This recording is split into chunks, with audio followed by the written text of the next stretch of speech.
Welcome to Beyond the Digital, darling.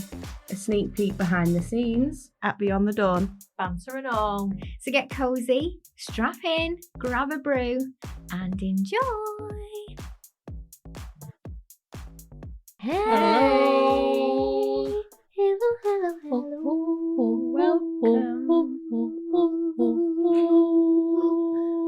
Tried to hold that. Beautiful. I really tried to hold it. I wasn't actually prepared for that occurring, and then I didn't have enough breath to hold You it. had to just stop because your air ran out. Like, My body actively rejects me singing. I don't know why, but I messaged my lovely guitarist friend Kyle and was like, hey, we should get together for a jam because it's been a little while. yeah. And the moment that I sent the message, my body decided it was just going to create phlegm. Oh, nice. And for the last few days, I've been thinking, I can't sing right now that I've now. arranged Yeah. to meet up and do a bit of singing, A bit phlegmy. my body's gone, nah, mate, nah. You think you were going to do that, did you? Did you? You think that was a good idea? So welcome today. Welcome. I had the urge to talk about current affairs, Okay. Mhm. but I feel like our listeners right now, and us, if we're going to be completely honest, are a little bit bad news fatigued. Yeah. And I don't think we can talk about current affairs without talking about the abomination that is America right now. Yeah. So I'm gonna swerve it, if that's okay with you, That ladies. is We can revisit. okay. I'd like, because people that listen to this particular podcast regularly, the feedback that we always get is that it feels like they're in the office with us. Yeah. When we hysterically laugh, they laugh with us. Yeah. And I think everybody at the moment needs laughter and light relief. Mm-hmm. And I don't know that this subject that I've picked actually is going to be particularly funny now I'm saying that. You're building No. it up now. To Are be you something. speaking through it? You're like, It's actually not that funny, but we'll go for it. We'll find something to laugh at. It's fine. Well, we usually do, don't Yeah. we? We see the comedy in everything. Well, In most things. We'll see. yeah, and we do. Yeah. So I wanted to talk to you about this new trend. And I'm loving this new trend and I'm doing this new trend, but I didn't know I was doing it and I didn't know it was trending. Right. And this is one of those things that, like, I don't know whether I've consumed this subconsciously and I think it's a dead good idea that's mine and it actually was never my idea at all. Do you know what I mean? One of them- Maybe. Yeah. That's quite easy to happen though. That Yeah. Yeah, I've happens told you more than about we know. the sausage and chips story with my Mhm. friend Cleggy, haven't I? Anyway. Soft success. Unlike the way you just put down your espresso cup.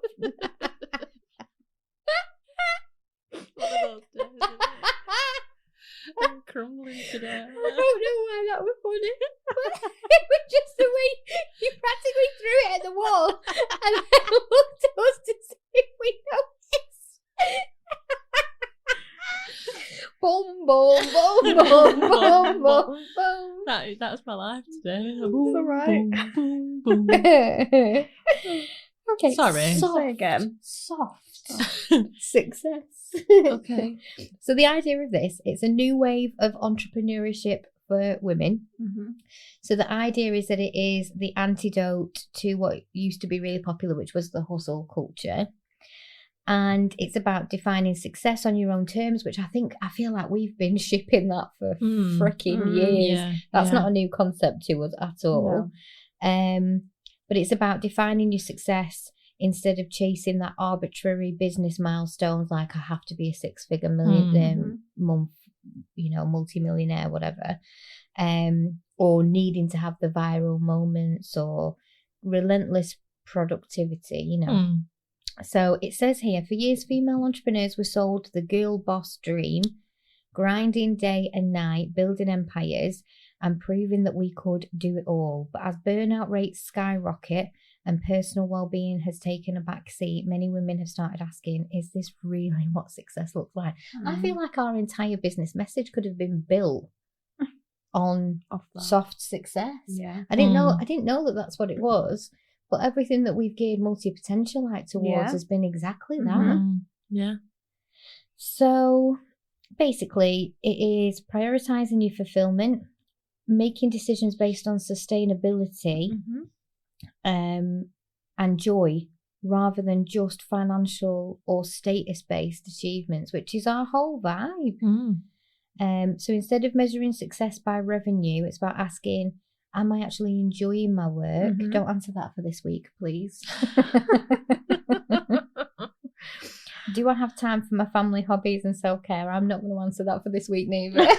I've still done my hobbies. Am I building a business that fits around my life, not the other way around? That's the heart of bloody hell. These questions are hitting me right in the... It's a kick in the tits, this. This is the worst week to ask me these questions. Just don't think too hard. Am I making an impact without sacrificing my mental health? There is trauma. So, sorry for my little giggle fit there. Soft success doesn't mean making less money. It just means making money without suffering. This wasn't meant to be. This one's not Crying. I just think, I was like, this isn't a funny episode, but considering the amount of work that we've done and the stress we've been under this week. I know. Sorry, listeners. So funny. We're laughing because we're do as we say, not as we do. And that parental moment. Anyway, it's January was a long year, so It's felt like it. It was just a really long year. So anyway, the idea is that you move away from the idea that working more hours equals more success. You move away from the idea that rest is for the weak and that success means being always on. One thing I will say that's positive towards this is that I do feel like we're pretty good at having really loving and kind and balanced boundaries. Maybe not with team. We're not good at not talking work at like 10 p.m. No, we're always talking work late. We could probably do better on that. Really? And I hold my hands up. I don't It's mind not huge. that. Yeah. It's not a bad thing. I don't mind it. It's not. I see the message and it's work. I don't see it like that. That's good. I don't feel that way either, but that is one of those things, isn't it, that people sometimes will have really strict boundaries. We do, and let's face it, we do with clients. Like if you message me at 11 p.m. about a work thing and you're a client, you're likely not going to get a response until the following morning, because there has to be some time that you give you need yourself downtime, don't you? And I do think I've prioritised rest most of the time. Even this week when we've been incredibly busy, and this month has been the longest year we've ever lived. All day, every day. All day. It has been, literally, all day, every day. But there's been a few times when I could have worked another 2 hours, worked another 3 hours, and I haven't. I've said to you, haven't I? Like, no, I'm going to go see my mum now. Yeah. And you've gone. I made an active effort to take my mum out for tea. Yeah. Under the premise that if I invited my mum out for tea, obviously I couldn't renegade on that, and that would force me to have at least one evening where I wasn't sat in front of the computer. Yeah. But I guess, the gratitude in this is that we've got all of our amazing clients. We've had a number of highly successful launches. In the last 2 months, it's been absolutely bonkers. But not one of our clients has had a bad launch. No. Yeah, they've all been successful. Yeah. So I'm sat here going, oh my God, it's been the longest year ever this month. It's been the longest year ever. I'm tired and but it's been a successful month. Yeah, and so much has happened. Yeah, and so much good and positivity has happened. We give our clients a little piece of our soul, don't we? We're not one of those agencies that's just like, nah, mate, we don't really care. We're always trying to do more, like make sure everything's perfect. I mean, the other thing about this is that I think we're quite good at like openly communicating things that we could do better and things that we've done wrong, and you know what I mean? Like, Yeah. I think that's so good. Yeah, I agree. So we should be grateful for that, really. Yeah. That's a positive spin. I was just laughing my head off because all of those things don't actually work for this week. So I could sit here and I've literally just sat here and been like, soft success, we could build our own, you know, our whole company is exactly that ethos. And then you read the questions and go, oh. Yeah, this week hasn't been that. No, it hasn't. But in general, that is normal to have weeks where it doesn't match. Yeah. I suppose as long as it's not every week being like that. And I bet you that a lot of people that we know and love, that we support, entrepreneurial side, small business side, even just like audience and, you know, our connected network side will have found that, because January is the accounting month. So everybody's taxes and assessments and everything's due, isn't it? Right. So I guess, and it's a rough month. Yeah. But who at the tax office, like which descendant of the Sheriff of Nottingham decided? I know. We'll make January the tax month. Like January isn't hard enough. Yes. Why? What was that laugh? What was that? I sounded like a cartoon character. To know, I'd have to listen back to. You can enjoy listening back to that. You are going to enjoy listening back to that. That was a weird laugh that I just did. Sorry. It wasn't my Jimmy Carr laugh either. I'll edit that little bit out and use it as your new ringtone. I've still got us singing Final Brain Cell. So what do you think of this idea then? Like, do you think you've ever been caught up in hustle culture? I know I definitely have. I saw the girl boss and I bought a lifetime ticket and got straight on board. So you might be struggling to navigate the chaos of divorce, and if you are and you've listened to any of our episodes recently, you'll know that you're not alone. I'm really lucky that I have had the support of Lindsey Hall in my network. She's a divorce coach and she's based here in the UK, which is fabulous. And basically, she's dedicated to helping you reclaim your life. Together, the community that Lindsey has created really helps turn overwhelm into more of a clarity, and to help you take control of your next chapter with confidence and, dare I even say, grace. Now, for all of us, it's different. Maybe you need emotional support, practical advice, legal advice, or just somebody who really truly understands it. I find that Lindsey's content and her advice, it's just so much different to some of the friends and family that we have that just maybe can't fully understand what it's like in a time like this. Big shout out to Lindsey Hall. Check out our show notes and our group description for getting in touch, because she's a really good resource and she can just help in a way that so many others around us sometimes can't. I think I found you early enough to jump on that bus with you. Yeah. I've not had to go through that much. Yeah, I agree. I think in previous jobs, when I was employed, I was so eager to please and so eager to be recognised for the work I was doing. Yeah. And maybe even not that. Maybe it wasn't like I want to be recognised for productivity output, but I really wanted to be recognised for loyalty and engagement and buy-in. And there were a few times that I completely abandoned myself and my self-care and my mental health in the pursuit of somebody noticing. Yeah. Excuse me. So I think that's quite normal though. Everybody that I've spoken to that has worked in some sort of corporate. Yeah, I've not done corporate before. So No. I found you at the right time in my life and you saved me from it all. I get that, but I remember you having jobs where, because I think that the pressure of that culture comes from within, but we didn't devise it, we didn't create it. And no matter which job you've been in, if you've had a boss or you've had somebody who's a higher level than you cracking the whip, whether you realise it or not, you accidentally get swept up in it. And I don't like that now.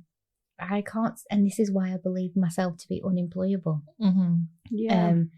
I hope that I never have to go and find a way to be employed, unless one of you two employ me. That's okay. Yeah, that's different.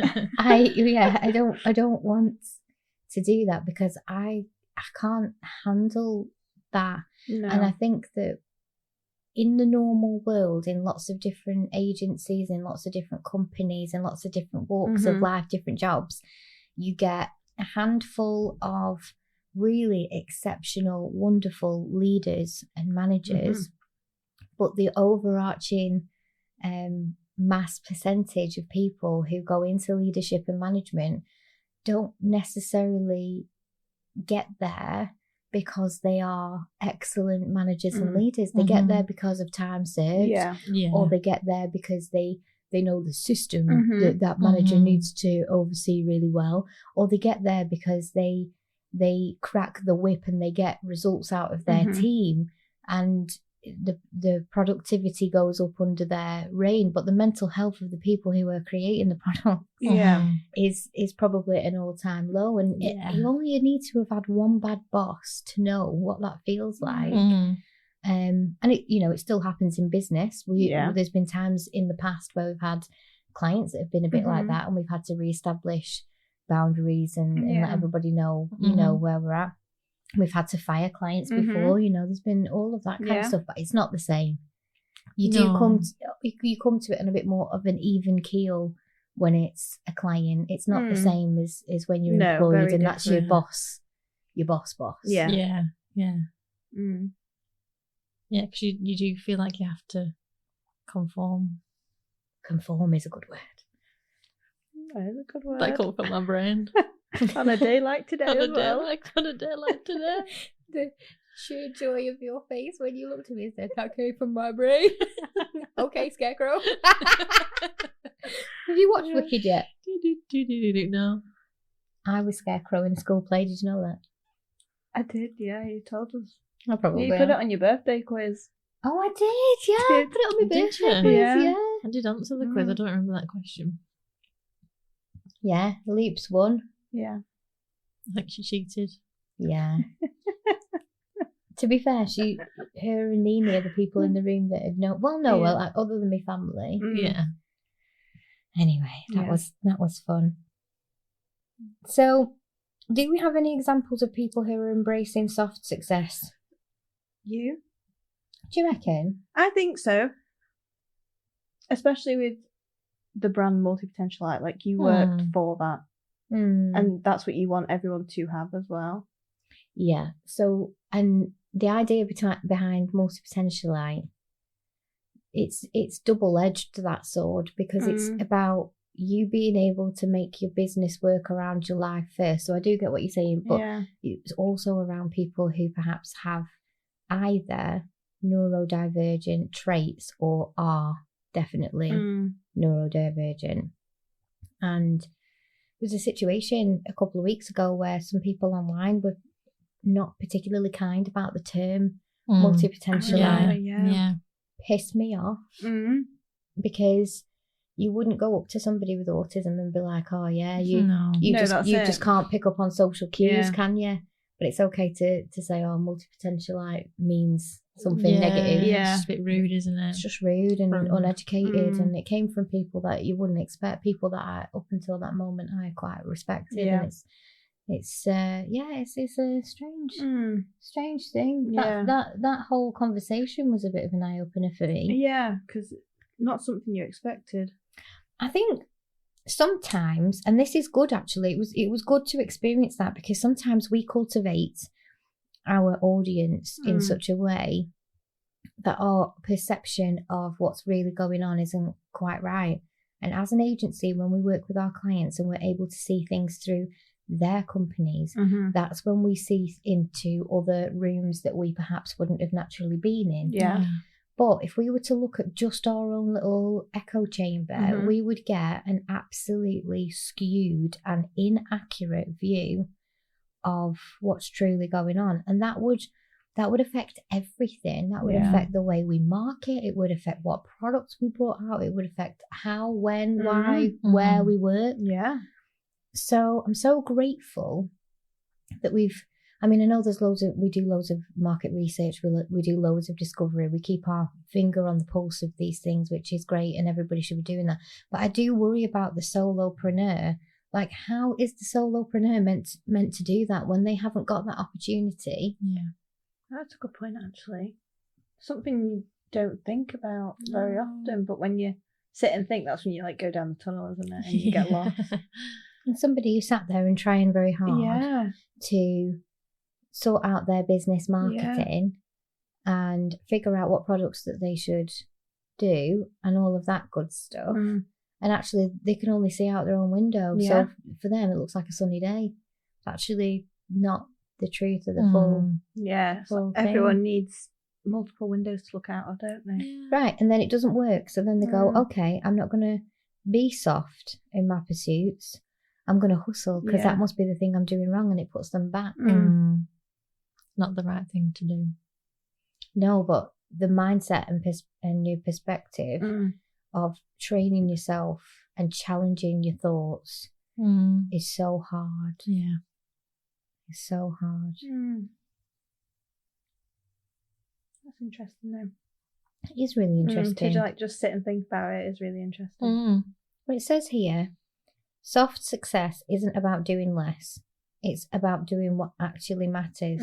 So what I love about this is, like, if I give myself a bit of a unobtainable to-do list, you guys know this. I love to write a list that's 100 things long. Yeah, and it'll take you ages to get through, but you get through it eventually. Yeah. But task number 1 will be like, make 1 graphic, and task number 2 will be like, make 10 websites. And because there's no continuity between the tasks, I could do all of the things and still kick myself. When actually the little things like meditation or journaling or doing your hobbies or getting a 10-hour sleep, like you don't reward yourself for those things, but those are actually the things that can make the biggest difference. It's like you need them. You need them downtimes. How many times have I said to you guys, like, I just need a mental break? If you give me 2 or 3 days of me just doing nothing, all the ideas will flood in. Yeah. Usually when we're sat on a beach in Ibiza after our trick, VIP, it makes sense though, because you're not in that state of constant like work. Yeah, like where does your brain need to go next? Your brain can relax and thoughts can start to flow better. Yeah. Whereas when you've got that massive to-do list, you're thinking of nothing it's but overwhelming. That list. When your list is too big, it's overwhelming. Because you end up jumping from task to task. Especially when your tasks are create 1 graphic, create 10 websites. Right. It's a lot. It is.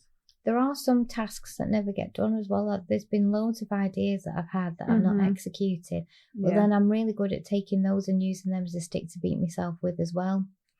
Like, oh damn, you've still not done that thing, don't you? And then, it can be a bit challenging sometimes. Yeah. But I suppose it's about stop equating busyness with value, and I do that. I give myself a little badge of honour for how busy I've been. Like, it's a virtue. Yeah. Like, you've been really busy and you got through it. Yeah, like, good girl. Yeah. Good girl. You worked till 3 a.m. that Friday night. Good girl. Yeah. It's actually not good at all. It's not. Somebody should be saying dawn. Well, somebody is. But do you know what I mean? Like, dawn. Put the computer down, get a good night's sleep. Yeah. But, But then if sometimes you didn't do that work, you wouldn't sleep because you don't allow your brain to shut off until that task is complete. Like, it's a bit of a vicious circle sometimes, isn't it? Yeah. So then when you take them few down days to do a complete reset, that is when everything flows. Yeah. Right. I like this one. One of the ways to embrace soft success is to let go of rigid success metrics. So growth doesn't have to mean constant scaling. It can mean deeper impact, more time freedom, or simply staying steady and happy. And I feel like that's perfect for us because in the last 5 years, we have had this idea of growth. We're going to get bigger. We're going to get faster. We're going to get smarter. We're going to earn more money. We're going to have more team. We're going to take on more, do more, be more. And then somewhere around the middle of last year, I feel like the universe gave us a ton of lessons all in one go, all in one shot. Like, here, have this. It was mad. Yeah. And we decided, actually, this isn't what we want. What we want is something a bit different. Yeah. And we haven't pushed we're scaling. Yeah.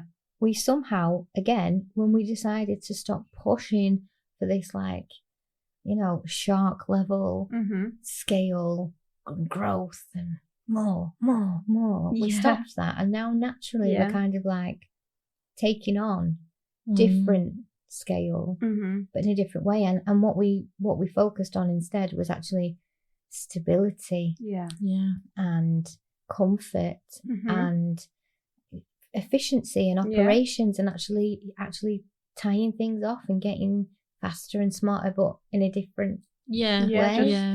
It's flowing differently. Flowing properly, and letting things actually kind of marinate a little bit, and sitting in because we've had massive growth in the last 5 years, so it's okay to sit in this for a couple of years. Where we are, we don't need to, do all of those things. So I like that. I feel like that's more comfortable and more sustainable, and I feel like we might actually end up better for it. Yeah, I agree. Because we could have just gone into burnout, trying to push all the time. Yeah. Burnout is such a big thing. People don't realise they're in it. Yeah. Like, people are functioning inside of burnout. Yeah. And that is scary. Mental health wise, that's scary. Yeah, because it can get too much. Because at what point is it going to crack? Well, you guys watch me crack quite regularly. I like to be dramatic when I have a little meltdown. Which is okay. It gets the emotions out. That's all you need to do. No one could ever accuse me of suppressing my emotions. If there's one thing that we know about Eldonio, it is that she will let it out. Which is more than okay. Yeah. Because once you have let it out, once you have done what you need to do, yeah, and you feel better for it. Yeah, definitely. And then we can laugh at me, which is the fun bit. The fun bit afterwards, laughing at the carnage. But then the carnage gets tidied up and we move on. Yeah, we get our dustpan and brush out, sweep it all up. Wind it up. Wind it up. What is that song? Don't know. I've got all the songs in my head today. Yeah. So, okay. So, I would say that this last week, perhaps we have been a bit more hustle culture. Yeah. And for that, I am sorry. It happens. Yeah, you don't need to be sorry for that. Can't avoid that. I don't think we could avoid it, actually. No. I think January being the way it is, and the fact that obviously as an agency we have our 2 weeks forced downtime, which for our digital detox, which did do us the world of good at the time as well. Would we have even been able to come into January, and the amount of inquiries for new clients that want to work with us within January? Could we have come into that if we hadn't have had that break? Perhaps not. I don't think so. No. I don't know if we've ever had this many people knocking on our door in January ever before. No, all at the same time. Yeah, it's been wonderful. Yeah, absolutely wonderful. Nice. And so many really exciting projects that make 2025 actually look a bit sexy, which I love. That just makes me so happy. Super sexy. Super sexy. All right, my darlings. Well, here's to 2025 being a soft success. Exciting times. Cheers. Thank you for listening. Don't forget to follow our socials. Join our free group and let us know what you'd like to hear about in the future. Join us next time. Love you. Bye.